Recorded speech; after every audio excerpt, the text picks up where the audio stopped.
Há cerca de 1 ano e meio que vivíamos em modo pandemia. Mas finalmente íamos voltar a cruzar fronteiras.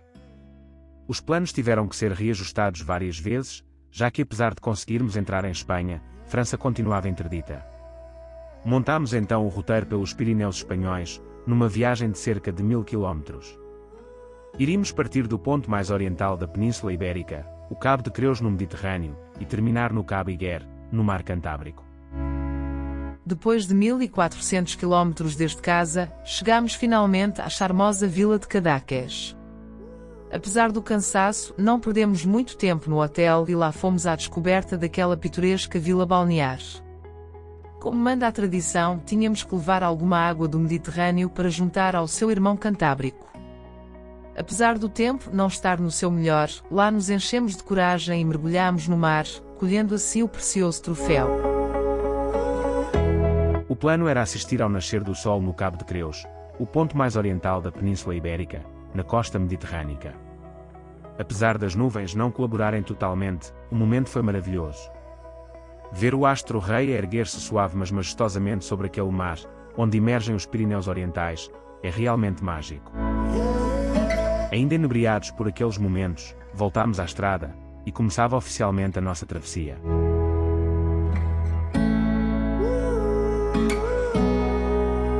Ainda com o mar como pano de fundo, percorremos os primeiros quilómetros das estradas de montanha, mas em breve, o grande azul ficava para trás, dando lugar a um imenso verde.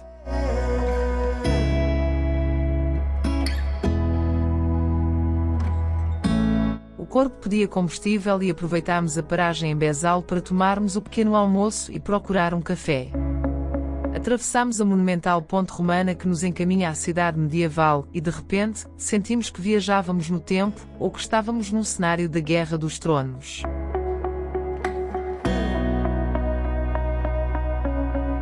Após um breve passeio pelas ruas empedradas e de abastecer da ansiada cafeína, seguimos o nosso caminho.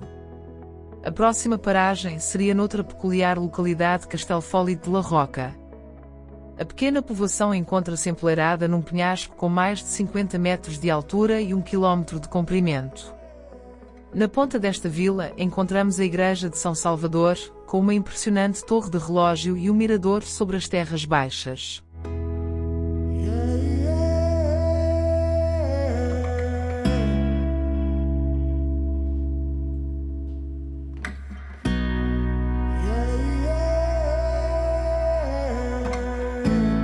À medida que avançávamos nos quilómetros, o sol que nos tinha vindo a acompanhar, começava a esconder-se atrás das nuvens. E foi neste cenário meio indefinido, que nos vimos a atravessar a fronteira e entrar no microestado de Andorra. Apesar de muito aliciantes, com as suas típicas casinhas de montanha, optámos por não parar em nenhuma das pitorescas povoações por onde passamos. Seguimos antes, rumo a um dos mais icónicos passos do Principado, o Passo de Envalira, com o seu pico a 2.408 metros de altitude e que nos poderia levar à França, não fossem as restrições da pandemia. O troço é um marco para os amantes do motociclismo. Subíamos entusiasmados com as fabulosas estradas que serpenteavam em direção ao cume. À medida que avançávamos, a paisagem ia ficando cada vez mais branca, mais fria e nós mais encantados. O percurso que liga Paz de la Casa e Soldeu é de facto brilhante. O ótimo estado do piso, as curvas desafiantes e associado a um cenário de filme, com os picos das montanhas ainda cobertos de neve, deixaram-nos deslumbrados. Quando chegámos ao topo, o frio era digno de um rigoroso dia de inverno.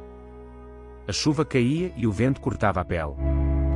Mas apesar disso, não podíamos deixar de brindar à nossa chegada com uma cerveja bem gelada, no aconchego do bar de serviço, o Refúgio Fra Miquel, onde fomos servidos por uma portuguesa.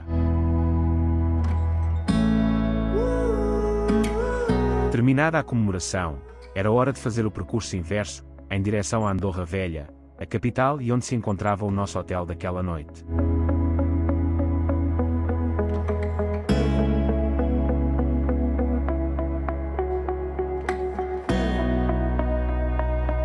Check-in feito e fomos conhecer o centro da cidade, conhecida por ser uma meca comercial, sendo famosa em toda a Europa. No nosso caso, foi só mesmo para passear e mais tarde apreciar as iguarias tradicionais. Após o jantar, regressávamos ao hotel para uma merecida noite de descanso, pois no dia seguinte, continuaríamos através dos Pirineus catalães, com muito para descobrir.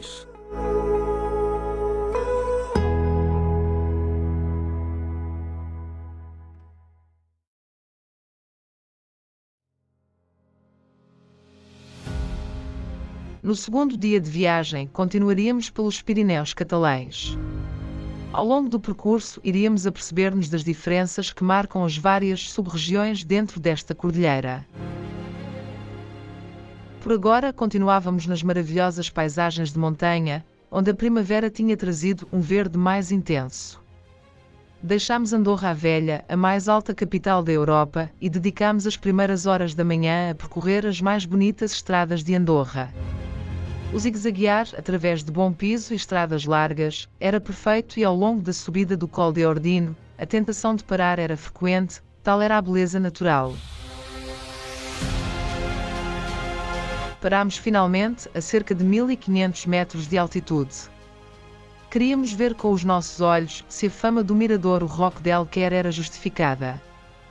Deixámos a moto no parque de estacionamento e fizemos a caminhada de cerca de 500 metros até à estrutura do mirador, uma passarela de 20 metros que é parcialmente transparente e que se estende suspensa no ar. Na extremidade da varanda encontramos uma enorme escultura, um tranquilo pensador que se debruça sobre o vale. Ainda que vertiginosa, a panorâmica sobre os vales aninhados entre imponentes montanhas é verdadeiramente de cortar a respiração.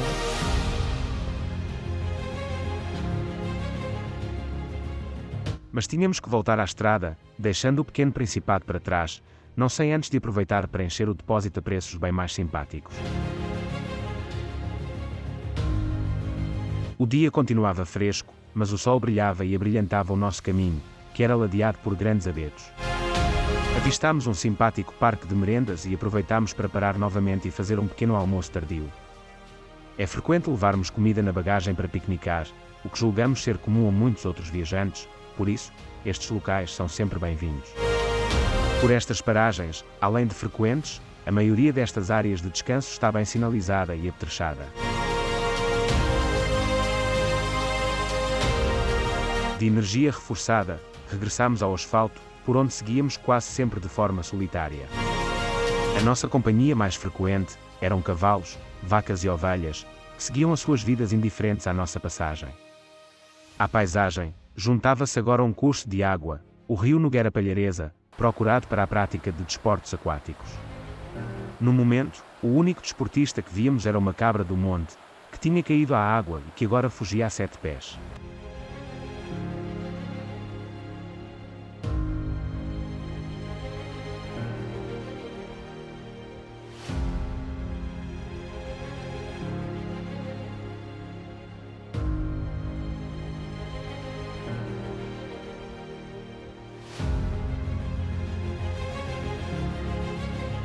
Serpenteávamos pelas estradas majestosas do Vale de Aran e mais uma vez, sentíamos-nos minúsculos perante tal cenário. Subimos ao Passo Bonaigua, a 2072 metros de altitude e os picos vestiam-se novamente de branco, confirmando-se como uma zona privilegiada para os desportos de inverno. É aqui que se situa Baqueira Bérit, a maior estância de esqui do sul da Europa, mas no momento, parecia uma cidade fantasma. Faltava pouco para o nosso destino e a civilização foi-se tornando cada vez mais presente, com as típicas casinhas de montanha a decorarem a paisagem. O rio Garona indicava-nos o caminho e pouco a pouco o aglomerado de casas foi-se tornando mais evidente. Chegávamos finalmente a Vielha, pela qual ficámos imediatamente apaixonados. Vielha é encantadora e parece saída diretamente de um daqueles filmes onde é sempre Natal. Depois de irmos conhecer aquela que seria a nossa casa para a noite e pôr a motinha a dormir, não resistimos ao charme de Vielha. Acabámos a tarde num bar castiço, a relaxar com os locais. Encerrávamos assim o percurso pelos Pirineus catalães e abríamos o capítulo que nos conduziria por Aragão.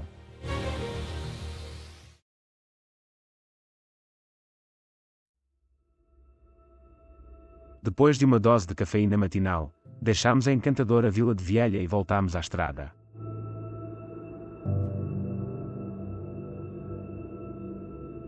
Novo dia, novas aventuras, desta vez na região dos Pirineus Aragoneses. Entre os picos mais altos da cordilheira, e vales de cortar a respiração, certamente não nos iríamos decepcionar. A paisagem, tal como a fita de um filme, ia correndo e mudando velozmente, ora mais árida, ora verdejante, mas sempre com os picos altos a vigiarem o território.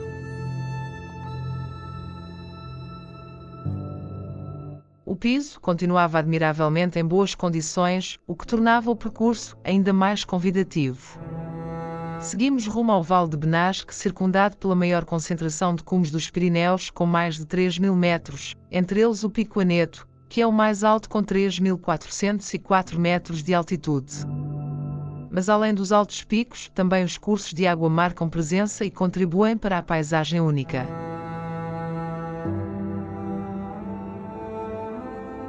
Depois de irmos espreitar a albufeira criada pela barragem do rio Izera, entramos no Parque Natural Posete de Maladeta, aos pés do imponente Pico Aneto, onde a esmagadora imensidão da natureza se abate sobre nós. Depois de alguns troços de estrada mais complicados, chegamos à zona de apoio ao parque, que é um ponto de partida para inúmeros caminhantes que se desafiam naquelas montanhas. O sítio é maravilhoso, com um sem número de faias e abetos que dançam ao som do vento e dos riachos. Tudo emoldurado pelas majestosas montanhas que insistem em manter as suas coroas brancas. É impossível não nos sentirmos minúsculos num local como este.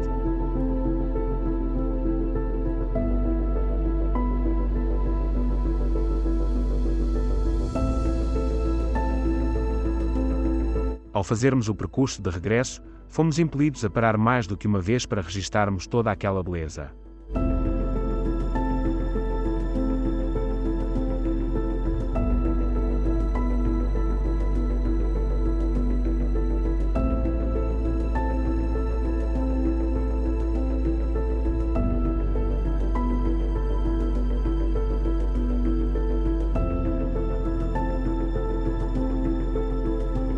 Retornávamos à civilização, já visível em Llanos del Hospital, onde se encontra uma estância de esqui e hotel, aparentemente muito concorridos pelos amantes dos desportos de inverno e de cuidados termais.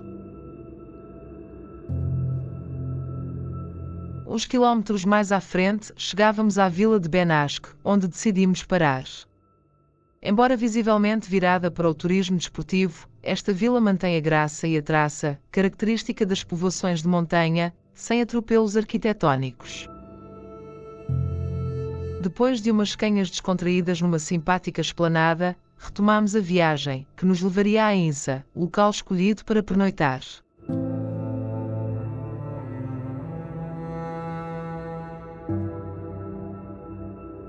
Entretanto, com o depósito da nossa Super Tenere de estado, reencontrávamos as estradas largas e rápidas, no amplo vale que nos conduzia à Insa.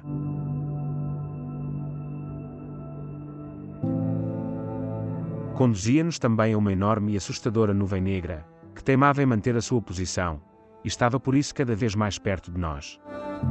Quando chegámos à medieval vila de Insa, estavam a cair as primeiras gotas de chuva.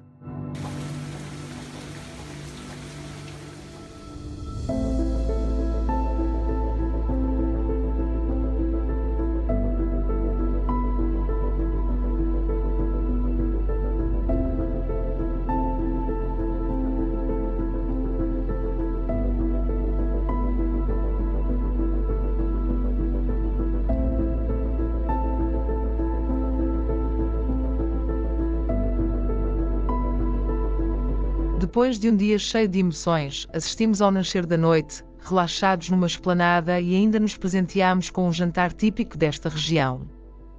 Fechámos a noite sob o feitiço da lua, que brilhava gigante nos céus e embelezava ainda mais a formosa vila de Insa.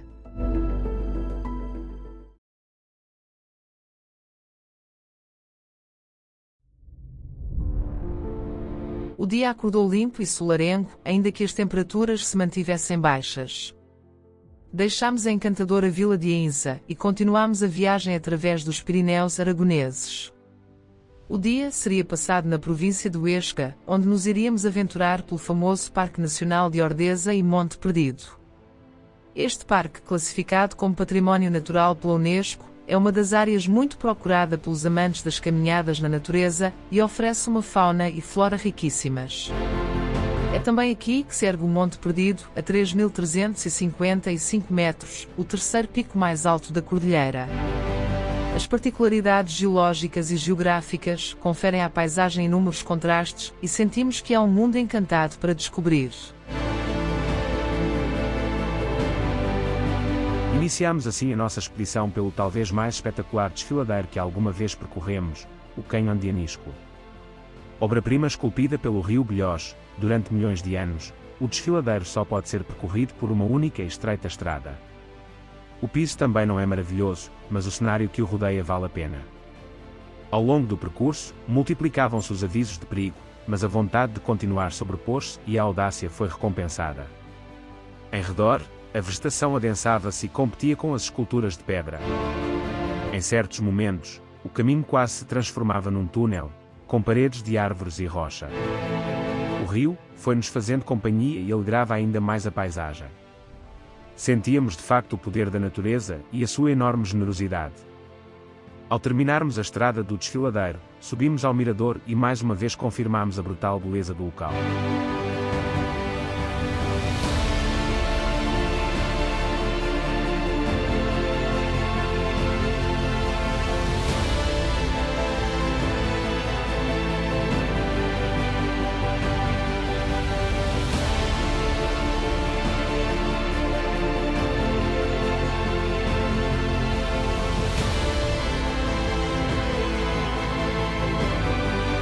Depois de imortalizarmos o momento em inúmeras fotografias, continuámos o percurso. Conforme os quilómetros passavam, o piso ia melhorando e a paisagem continuava deslumbrante.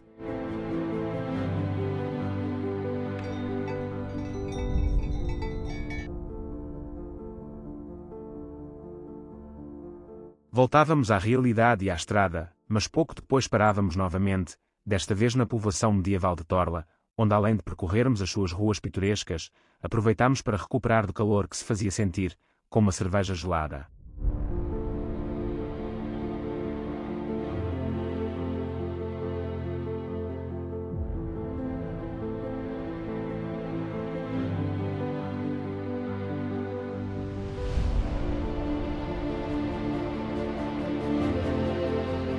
Encontramos um amplo parque de estacionamento, com algumas estruturas de apoio e que serve de base aos afoitos exploradores dos caminhos da montanha. Dali partem vários trilhos, com diferentes graus de dificuldade e extensão, mas o mais cobiçado é sem dúvida o que leva ao Monte Perdido.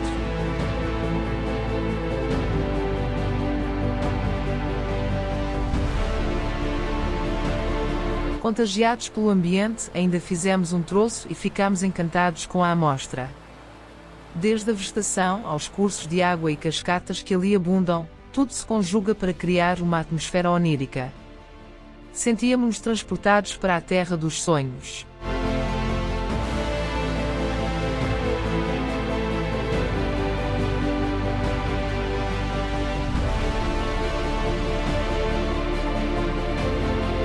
O dia já ia longo e faltava apenas mais uma visita para fecharmos o roteiro.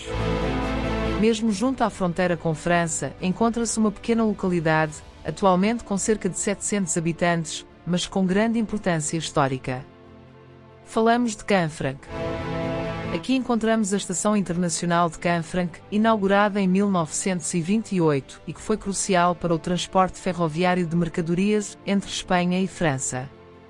Este serviço foi interrompido nos anos 70, após o descarrilamento de um comboio que causou o colapso da ponte que fazia a ligação entre os dois países.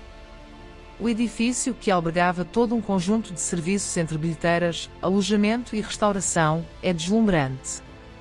Uma verdadeira joia arquitetónica que nos faz viajar no tempo, sonhando com as histórias que ali se viveram. Atualmente, a nova estação de Canfranc voltou a funcionar, embora somente para viagens nacionais.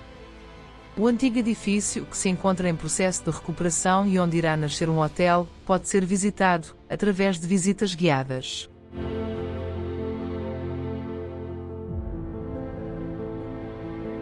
Depois de poucos quilómetros, chegávamos à cidade de Jaca, onde iríamos passar a noite.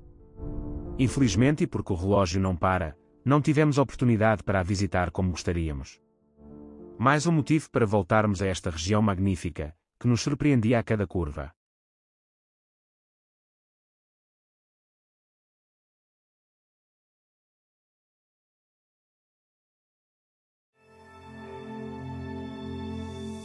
Não nos deixámos abater pelo cinzento da manhã, pois não havia previsões de chuva, o que melhora substancialmente o humor de quem viaja em duas rodas. Estávamos na fase terminal da viagem, e depois dos vales ocidentais, ainda em Aragão, preparávamos-nos para entrar na região dos Pirineus Navarros. Ao longo dos quilómetros que percorremos, fomos observando as mudanças no território. Nesta parte dos Pirineus, a orografia suaviza-se, e embora as montanhas nos continuem a acompanhar, a sua presença é mais subtil. Por sua vez, a vegetação ganha cada vez mais protagonismo e nesta altura do ano, o arvoredo encontra-se no seu auge.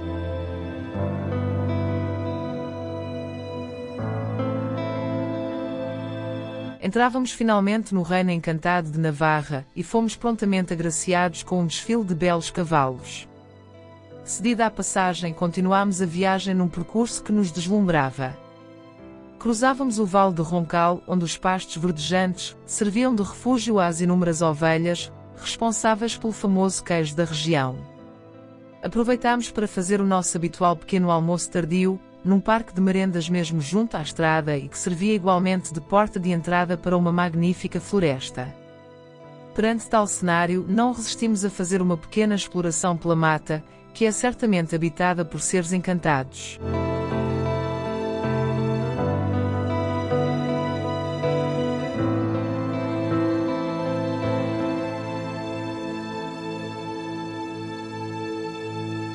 Ao subirmos, a vegetação decrescia, mas a beleza continuava. Parámos no mirador de Larabel-Água, onde a panorâmica sobre os vales abaixo era soberba.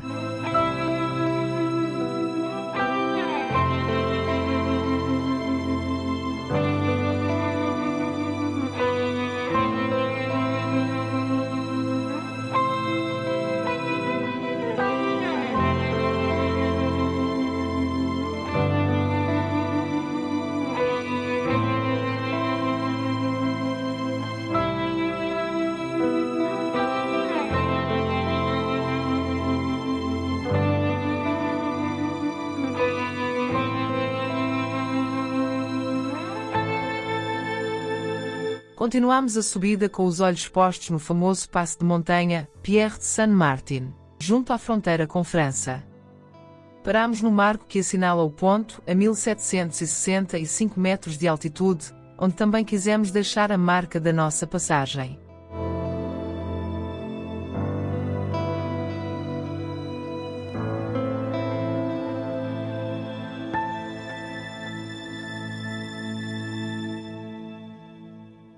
Voltávamos novamente a descer. Passámos pela estância de esqui de fundo de Larabel-Água e pelo seu refúgio de montanha. As vacas pareciam bastante satisfeitas com a qualidade do pasto e estavam-se positivamente a marimbar para nós, ocupando a estrada sem qualquer pudor.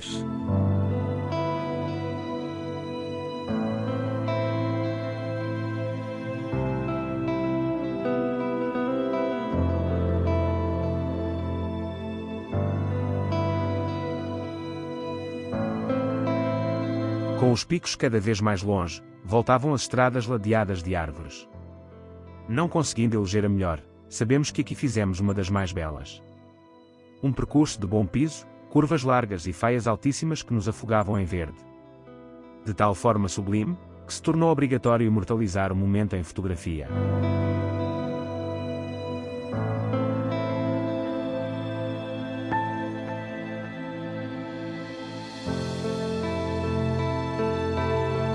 Mergulhávamos cada vez mais no território navarro e as suas particularidades iam-se revelando. A língua basca ganha ao castelhano e a arquitetura também se transforma. Íamos passando por pitorescas aldeias onde não só o clima, mas também a atividade agrícola e a cultura foi moldando as construções. Fomos resistindo a parar até a não conseguirmos mais. A povoação era encantadora, com as suas casinhas com varandas de madeira e enfeitadas de flores, além do rio que a atravessava e adornava de inúmeras pontes. O sol já espreitava e as esplanadas tornaram-se demasiado tentadoras. Estávamos em Ochagávea, que descobrimos mais tarde ser conhecida como uma das mais belas aldeias navarras e uma das portas de entrada para a selva de Irati. Cedemos então à sedução do cenário e aproveitámos para relaxar e petiscar as algumas iguarias da região.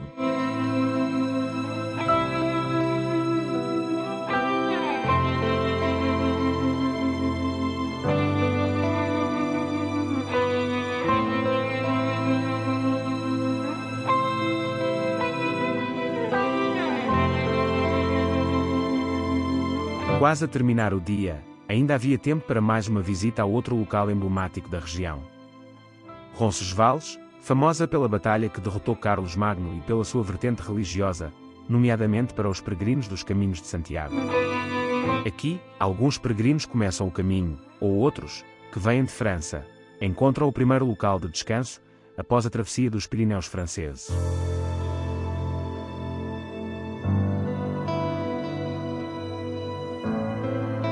Mais um dia em cheio que acabava e com ele chegava também a nossa última noite nos Pirineus, que seria passada bem longe da civilização, numa zona rural.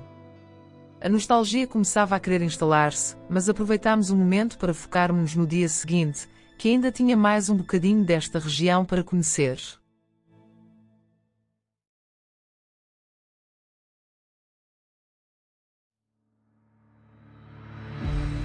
Acordámos cedo.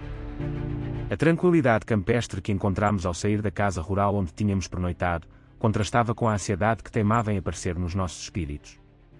Era o último dia. Estávamos a um passo de completar a nossa missão, e desta forma finalizar esta maravilhosa viagem.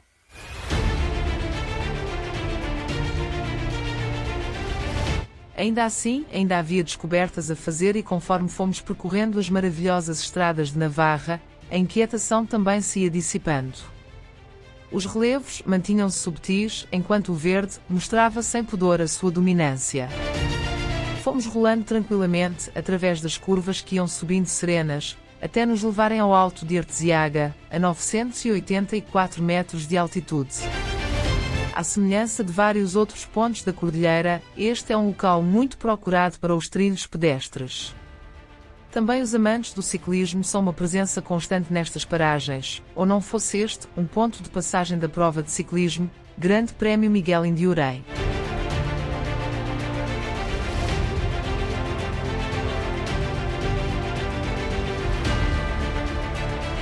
A próxima paragem revelaria mais uma vez a intensa relação de Navarra com a natureza e a cultura popular. É uma região rica em lendas, tradições e com uma forte ligação ao misticismo. No Museu das Bruxas, em Zugarramurdi, é contada a origem sociocultural das histórias de bruxas, explicados os ritos pagãos e o papel das mulheres como cuidadoras, curandeiras e protetoras da casa.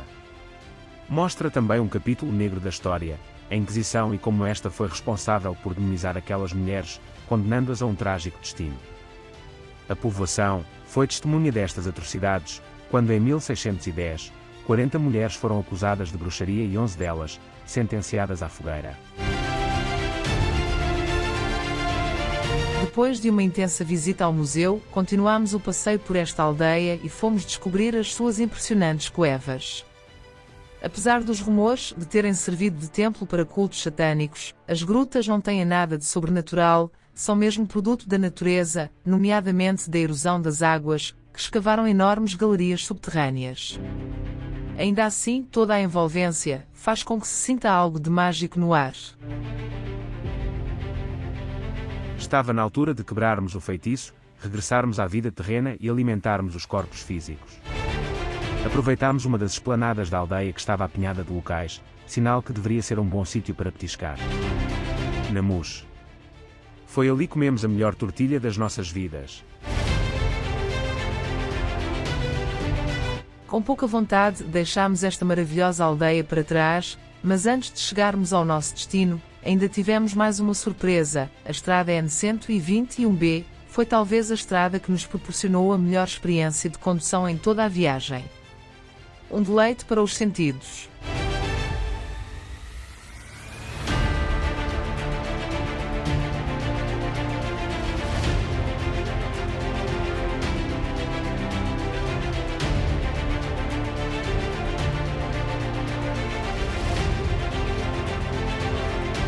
Quase sem dar conta, estávamos de volta à civilização.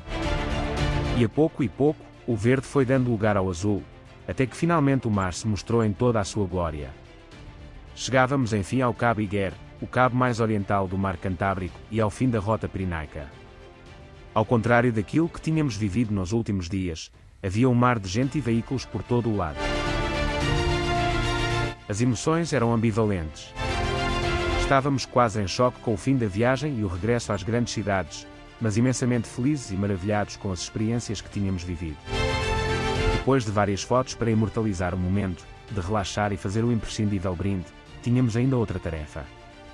Chegara o momento de cumprir a promessa feita no início da viagem, juntar a água do Mediterrâneo à do seu irmão Cantábrico. E foi com este ato solene que encerramos esta aventura, nas ondas da Praia Zorriola, em San Sebastián.